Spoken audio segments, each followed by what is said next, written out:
Vietnam படகு விபத்தில் உயிரிழந்த தமிழகத்தை சேர்ந்த 10 பேரில் 2 உடல்கள் விமானம் மூலம் சென்னைக்கு கொண்டு வரப்பட்டன. அதன் காட்சிகளை நாம் பார்த்து வருகிறோம். வியட்நாம் படகு விபத்தில் சிக்கி உயிரிழந்தவர்களில் 2 உடல்கள் சென்னைக்கு வரவழைக்கப்பட்டிருக்கின்றன.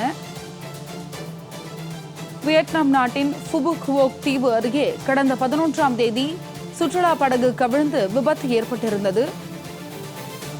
அதில் 32 பேர் சிக்கியிருந்தனர்.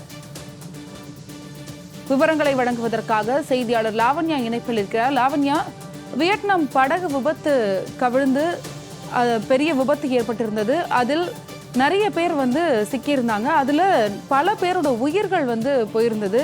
இப்போ 2 உடல்கள் சென்னை வந்திருக்கு. இதனுடைய கூடுதல் விவரம் என்ன? வணக்கம் அருணா. வியட்நாம் நாட்டின் சுற்றுலா தலமான ஃபு குவாக் தீவு அருகே கடந்த 11ஆம் தேதி சுற்றுலா படகு கவிழ்ந்து ஏற்பட்ட விபத்தில் தமிழகத்தை சேர்ந்த 10 பேர் உட்பட 15 பேர் உயிரிழந்தனர். விபத்தில் உயிரிழந்த தமிழகத்தை சேர்ந்த 10 பேரின் உடல்கள் அவரவர் சொந்த ஊருக்கு இந்திய தூதரகத்தால் அனுப்பி வைக்கப்பட்டுள்ளது. அதில் திருவள்ளூர் மாவட்டத்தை சேர்ந்த பாபு, சந்தோஷ்குமார், திருவண்ணாமலை மாவட்டத்தை சேர்ந்த ரவிசங்கர், வேலூர் மாவட்டத்தை சேர்ந்த வினய்குமார் உள்ளிட்டோரின் உடல்கள் சென்னை விமான நிலையத்திற்கு கொண்டு வரப்பட்டு உறவினர்களிடம் ஒப்படைக்கப்பட்ட ஆம்புலன்ஸ் மூலம் அவரவர்கள் சொந்த ஊருக்கு கொண்டு செல்லப்படுகிறது. இது மிகப்பெரிய ஒரு துயர சம்பவமாக பார்க்கப்படுகிறது. ஏனென்று கேட்டால், ஒரு சுற்றுலாவிற்காக, ஒரு இன்ப பயணத்திற்காக சென்றவர்கள் இறப்பை சந்தித்திருப்பது உலக நாடுகளுக்கிடையே ஒரு சோகத்தை தான் ஏற்படுத்தி இருக்கிறது. பலத்த காற்று வீசியதும் கடல் கொந்தளிப்புமே படகு விபத்துக்கு காரணம் என்று கூறப்பட்டாலும், படகில் ஏற்பட்ட தொழில்நுட்ப கோளாறும் விபத்துக்கு காரணமாக இருக்கலாம் என்ற சந்தேகமும் இதில் எழுப்பப்பட்டிருக்கிறது.